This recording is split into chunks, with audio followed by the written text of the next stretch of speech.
नाज़रीन, पाकिस्तान में आज एक बड़ा इस्तीफा आया है और उस इस्तीफे के हवाले से बाकायदा से प्रोपेगेंडा मशीन व्हाट्सएप ग्रुप्स मुतहर्रिक हो गए हैं। और मोहसिन नकवी की सरपरस्ती में पाकिस्तान का एक बहुत बड़ा प्राइम टेलीविजन ये बाकायदा से कैंपेन चला रहा है उस बंदे के हवाले से, और ये पाकिस्तान की बदनामी आने वाले टाइम में आप देखेंगे होने वाली है, वो आपके सामने रख देते हैं। लेकिन सबसे पहले सबकी नजरें पाकिस्तान की सबसे बड़ी अदालत सुप्रीम कोर्ट के अंदर मौजूद है। सुप्रीम कोर्ट जहां से नहुसत खत्म होते हुए महसूस हो रही है, बल्कि आप अंदाजा लगा लें आज सुप्रीम कोर्ट में 1 घंटा और 15 मिनट के अंदर तकरीबन 30 से ज्यादा केसेस की समाअत हुई है। 30 से ज्यादा केसेस की समाअत 1 घंटा और 15 मिनट में हुई है। कमरा अदालत नंबर 1 में ये वसीम मलिक साहब लिखते हैं, अजीब ही मंजर था, किसी वकील, सरकारी अफसर या साफी की तजलील नहीं हुई, यानी किसी को आज जलील नहीं किया गया। किसी को आज वहां पर खड़े होकर यह नहीं कहा गया कि तुम डॉलर के पीछे पड़े हुए हो। किसी को नहीं कहा गया कि जनाब साफी पागल कुत्ते हैं या यूट्यूबर्स पागल कुत्ते हैं। आज सुप्रीम कोर्ट के अंदर कोई बिल्कुल पागलों की तरह उजड़ा हुआ एक उजड़ी बस्ती की तरह वहां पर नहीं बैठा हुआ था, बल्कि महसूस हो रहा था कि तहम्मुल वाले मुअज़्ज़ज़ मुंसिफ बैठे हुए हैं, जजेस वहां पर बैठे हुए हैं। वो कहते हैं बेंच पर बैठा कोई भी मुंसिफ खुद पसंदी में आकर किसी पर चीखा नहीं है। आज सुप्रीम कोर्ट में कोई चीखा नहीं है। बड़े ही पुरस्कून अंदाज से 1 घंटा और 15 मिनट में 30 केसेस की समाअत हुई है। तो यानी सुप्रीम कोर्ट के अंदर आज वकला को भी इज्जत दी गई, आज साफियों को भी इज्जत दी गई, आज बाकी मुअज़्ज़ज़ जजेस की भी इज्जत थी, आज जो वहां पर सुनने वाले थे उनकी भी इज्जत थी। तो महसूस हो रहा है कि जो नाहुसत के जो काले बादल थे डोनाल्ड सरकार के जाने के बाद वहां पर चीजें ठीक होती हुई, बल्कि आप ये मैं चाह रहा हूं वीडियो देखें।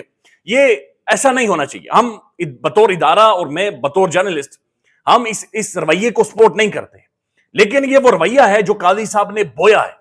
ये वो रवैया है जो काजी साहब अपनी अदालत में खड़े होकर लोगों के साथ करते थे। ये वो रवैया है जो काजी साहब का ताक़ुब कर रहा है, काजी साहब का पीछा कर रहा है। ओवरसीज पाकिस्तानीज हैं और ओवरसीज पाकिस्तानीज बिल्कुल उनका मीटर घुमा हुआ है और वो काजी फाइसा का पीछा कर रहे हैं। बताया जा रहा है कि काजी साहब को पिछले दरवाजे से बाहर निकाला गया, लेकिन काजी साहब के बेटे वहां पर उनका सामना हुआ है जी कुछ लोगों के साथ। ये काजी साहब के बेटे के तासुरात देखें भागते हुए, ये सारी वीडियो देख लें बराए मेहरबानी। फ्रॉड ईसा खुद छुपा हुआ है, अभी तक ये उसके बच्चे हैं। फ्रॉड ईसा तुझे नहीं छोड़ेंगे, तुझ पे लानते भेजने के लिए हम यहाँ पहुँचे हैं, डोनट्स के साथ पहुँचे। ये देखे फ्रॉड ईसा ने अपना लड़का भेजा यहाँ पे, ठीक है। अभी खुद अंदर छुप के बैठा हुआ फ्रॉड कर रहा है। ये देखे इसका बच्चा। बेशर्म लोग, गंदे, मुल्क का इंसाफ बेचने वाले ये गंदे लोग हैं। फिर कहेंगे हमारे बच्चों के साथ ज्यादती हो गई।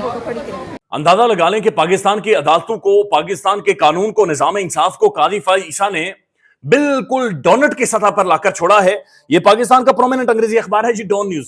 ये डॉन न्यूज की स्टोरी है आज की, और डॉन न्यूज लिख रहा है कि would not follow the court order on the reserve seats, national assembly speaker, custodian of the parliament, parliament का कस्टोडियन, यानी कि अयाज सादिक साहब ये कह रहे हैं कि हम सुप्रीम कोर्ट का फैसला या मुअज़्ज़ज़ जजेस का फैसला नहीं मानेंगे।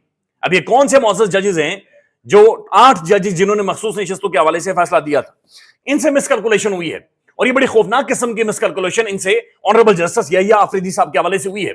अभी चंद घंटे या चंद दिन उन्हें हुए हैं, लेकिन इसी दौरान हुकूमत ये चीज रियलाइज कर रही है। मैं चाह रहा हूं हसनात मलिक साहब का यह क्लिप देखें, जहां पर हसनात मलिक साहब ये कह रहे हैं कि गुमान ये किया गया था, या प्लान ये था, प्लॉट ये था, या जो चरखा वहां पर लगाया गया था वो ये था कि जब हम 3rd जज को, यानी सीनियरिटी लिस्ट में तीसरे नंबर के जज को हम चीफ जस्टिस बना देंगे तो मुनीब अख्तर और जनाब मंसूर अली शाह ये इस्तीफा दे देंगे। ये हसनात मलिक साहब को सुनना है। मुझे जो लग रहा है कि हुकूमत जो है वो पैनिक में है, और हुकूमत समझ रही थी कि हम अब जब जैसे यहिया आफरीदी को नामजद करेंगे और तो वो जजेस को सुपरसीड करेंगे तो ये रिजाइन दे देंगे, तो वो रिजाइन नहीं दिया उन्होंने।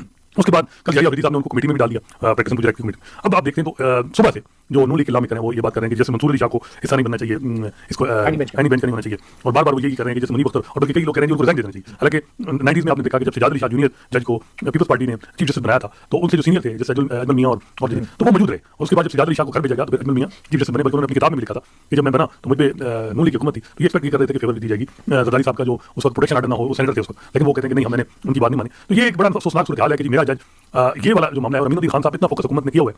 अब अमीनुद्दीन खान साहब को भी सोचना चाहिए कि मैं बरगल जज भी से ज्यादा मुझ पे फोकस दी जा रही है। क्यों दी जा रही है? क्योंकि उनका जो तारीखी नोट है जिसमें उन्होंने कहा है कि जी तारीखी में ऐसा नोट नहीं आ सकता कि जिसमें यह है कि जी सुप्रीम कोर्ट का फैसला अगर गैर नहीं है तो इदारे पाबंदी नहीं है उसको। मतलब मैं समझता हूं इस फाइंडिंग के बाद आईनी बेंच का सबरा इस मुल्क का सबसे बड़ा मजाक होगा। मिसकैलकुलेशन सुप्रीम कोर्ट में तो हुई है, लेकिन आज इमरान खान साहब की बहनों की खान साहब के साथ मुलाकात हुई है। अब अलीमा खान साहब खुद गई हैं। अलीमा खान साहब अब जानते हैं इस वक्त वो जबर का उन्होंने सामना किया है, ठीक ठाक सामना किया है, बहादुरी दिलेरी के साथ वो खड़ी हैं, लिहाजा वो अंदर गई हैं। बहुत सारी चीजें अभी खुलकर सामने नहीं आई, लेकिन उन्होंने जो शुरू की प्रेस टॉक की है उसके अंदर वो फरमा रही हैं कि इमरान खान की जिस टांग पर गोलियां लगी थी, असल में इमरान खान को एक्सरसाइज की शदीद जरूरत है। लेकिन इमरान खान को बदतरीन human right violations Imran Khan साहब की जा रही है। बल्कि अलीमा खान साहब का सुन लें कि वो कह रही है कि खान को वर्जिश की जरूरत है, लेकिन उन्हें 3 हफ्ते इमरान खान की वर्जिश बंद किए रखी है। अलीमा खान साहब को सुनिए। कातिलाना हमला हुआ था, आपको पता है ना, कातिलाना हमला हुआ था। उनकी टांग में मेडिकली ज़रूरत है कि उस टांग की वर्जिश करनी होती है, इसलिए उनके पास एक जिम की साइकिल भी है जिसके ऊपर वो वर्जिश करते हैं, ठीक है। तो उनको उनसे ना वर्जिश करने दी 3 हफ्ते, ठीक है। और उनके जो बल्कि बात यहां पर खत्म नहीं होती, बल्कि पाकिस्तान के एक साबिक वज़ीर आज़म और मकबूल तरीन लीडर को वहां पर लंगर का खाना दिया जा रहा है, यानी हडियाला जेल के अंदर लंगर की रोटी इमरान खान साहब को दी जा रही है। ये इमरान खान साहब की जो बहन है नूरीन साहबा, उनकी गुफ्तगू सुन ले, चूंकि बहनों की आज मुलाकात हुई है और जाहिर है इन्होंने सब कुछ जाकर इमरान खान को बताया होगा। इन्होंने कहानी वहां से शुरू की होगी जहां से गंडापुर साहब ने इस्लामाबाद में धुआं मारा था। ये कहानी वहां से स्टार्ट हुई होगी और सारी चीजें बताई गई होंगी। नूरीन खान साहबा को सुन ले। अब क्रिकेट में एक भूचाल आया है। ये समझ नहीं आया कि पाकिस्तान जो ही टेस्ट मैच जीता, रावलपिंडी के अंदर जीता, और ये 9 सालों के बाद इंग्लैंड से पाकिस्तान पहली दफा जीता है। गुज़श्ता 2.5 मेरे ख्याल में 3-4 सालों में पाकिस्तान टेस्ट सीरीज को आकर जीता है। शान मसूद इससे पहले 6 सीरीज बैक टू बैक हार गए। तो होना तो ये चाहिए था कि हम सेलिब्रेट करते, लेकिन पाकिस्तान क्रिकेट बोर्ड जिसको हेड मोहसिन नकवी कर रहे हैं, उनकी जानिब से जो टेलीविजन शो करवाया गया वहां पर बकायदा से मजाक उड़ाया गया शान मसूद का, पाकिस्तानी कैप्टन का मजाक उड़ाया गया। फिर जो सेंट्रल कॉन्ट्रैक्ट आता है वहां पर फखर जमान साहब को बाहर किया गया है। फखर जमान साहब के बारे में कहा जा रहा है कि उनका एक ट्वीट है जो कि बाबर आजम के हवाले से था, इस वजह से बाहर किया गया है। लेकिन फखर जमान का माजी का ट्वीट देखें हम, ये 2022 का ट्वीट है। फखर जमान लिखते हैं, highly condemn the attack on the Imran Khan PTI, यानी उस वक्त उन्होंने कहा था कि खान के ऊपर जो अटैक हुआ है उसे मैं हाईली कंडेम करता हूं। My prayers for the health and the speedy recovery of the injured people and the deceased. उनका जनाब में बकायदा से उनके साथ हमदर्दी करता हूं कि जिनके ऊपर ये सारा जुल्म हुआ है। अब जो फखर जमान ने ट्वीट किया, उन्होंने सिर्फ एक सवाल पूछा, और सवाल ये था कि क्या सीरीज के बीच में बाबर आजम को बाहर करना ठीक था? क्या ये ठीक होता है या विराट कोहली के साथ इंडिया ने किया है? या जरा बाबर आजम एक बड़े स्टैचर का प्लेयर है, आप इख्तिलाफ कर सकते हैं, लेकिन नो डाउट वो नंबर 1 रहा है आईसीसी में, उसने खुद को मनवाया है। पीसीबी ने उठाकर उसे सेंट्रल कॉन्ट्रैक्ट से ही बाहर फेंक दिया। और मोहसिन नकवी साहब एक डिटाई के साथ ये कह रहे हैं, वो चीज ठीक है ना, हमने शोकॉस किया हुआ और वो ट्वीट का मामला भी मौजूद है। अब दूसरी तरफ जो आज पाकिस्तान टेलीविजन पर खबरें आई हैं, ये खबरें गैरी क्रिस्टन के हवाले से। गैरी क्रिस्टन ये वो बंदा है जिसने इंडिया को वर्ल्ड कप जिताया है। गैरी क्रिस्टन जिसकी सबसे ज्यादा आईपीएल के अंदर इस वक्त डिमांड है। गैरी क्रिस्टन जो मोस्ट रेप्यूटेड कोच है, इसकी एक से है, दुनिया इस बंदे की बात समझती है और बात मानती है। लेकिन अचानक से उनका इस्तीफा आ जाता है और फिर जियो टेलीविजन पर एक कैंपेन चलती है उनके खिलाफ। बाकायदा से एक माहौल बनाया जाता है और ये कहा जाता है जी गैरी क्रिस्टन पाकिस्तान में नहीं आता था, गैरी क्रिस्टन असल में सिलेक्शन कमेटी के मामलात के अंदर अपना इनपुट लेना चाहता था। अब गैरी क्रिस्टन ने बड़ी इंटरेस्टिंग एक ट्वीट की है।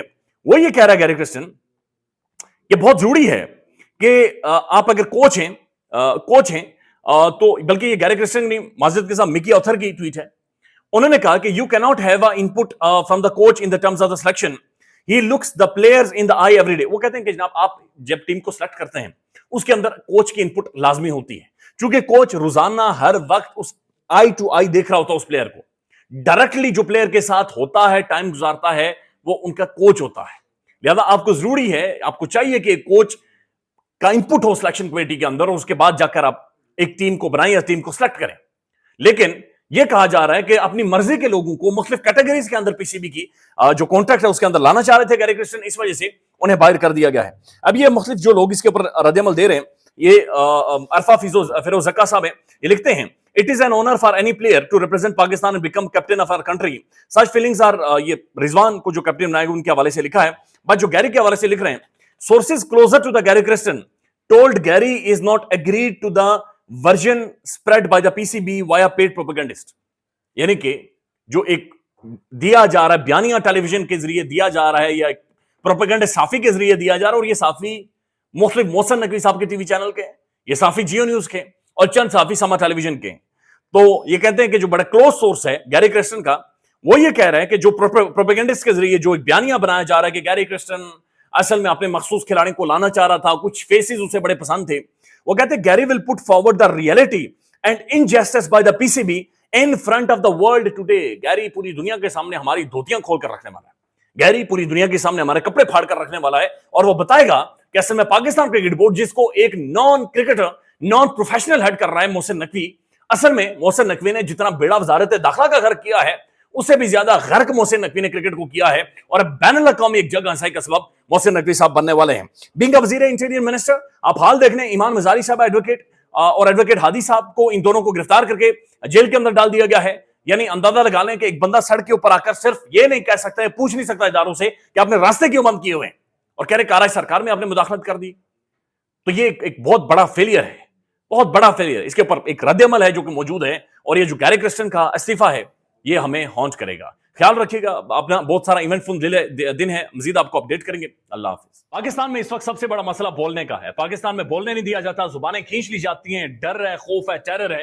पाकिस्तान का मीडिया मुकम्मल तौर पर कंट्रोल्ड है, वेल मैनेज्ड है, एक मैसिव सेंसरशिप है। इसी तरह का दबाव पाकिस्तान में सियासत.pk भी फेस कर रहा है, जिसे पाकिस्तान भर में गुज़श्ता कई महीनों से मावरा आइन, मावरा कवानीन मुकम्मल तौर पर बंद कर दिया गया है, मुकम्मल तौर पर बैन कर दिया गया है। सियासत.pk की नशरियात को लिमिटेड करके पाकिस्तान में छोड़ दिया गया है। तमाम तर कानूनी मवाज के ऊपर आवाज उठाई गई, दस्तक दी गई, लेकिन हर तरफ से खामोशी है, सन्नाटा है, कहीं पर कोई सुनवाई नहीं है, कोई सुनने को तैयार नहीं है। लेकिन इसका हल क्या है? क्या खामोश हो जाए? क्या सवाल ना करें? क्या मालूमात आप तक ना पहुंचाएं? क्या इंफॉर्मेशन आप तक ना पहुंचाएं? मालूमात भी पहुंचेगी, इंफॉर्मेशन भी पहुंचेगी, सवालात भी उठेंगे, लेकिन अब आपने रोल प्ले करना है, आपने अपना किरदार अदा करना है। और छोटा सा एक प्रोसीजर है, प्रोसेस है, उसके बाद आप अपना किरदार अदा करें और हमारी मदद करें। पहले आपने यह करना है कि हमारे YouTube चैनल को सब्सक्राइब करना है, उसके बाद ज्वाइन के बटन के ऊपर जाना है, क्लिक करके हमारा मेंबर बनना है। या फिर दूसरा ऑप्शन यह है कि आपने वीडियो की डिस्क्रिप्शन में जाना है, वहां पर पैट्रियन का लिंक मौजूद होगा, उस लिंक के ऊपर क्लिक करें और हमें सपोर्ट करें, हमारा हिस्सा बने, हमारी ताकत बने। ख्याल रखिएगा। अल्लाह हाफिज।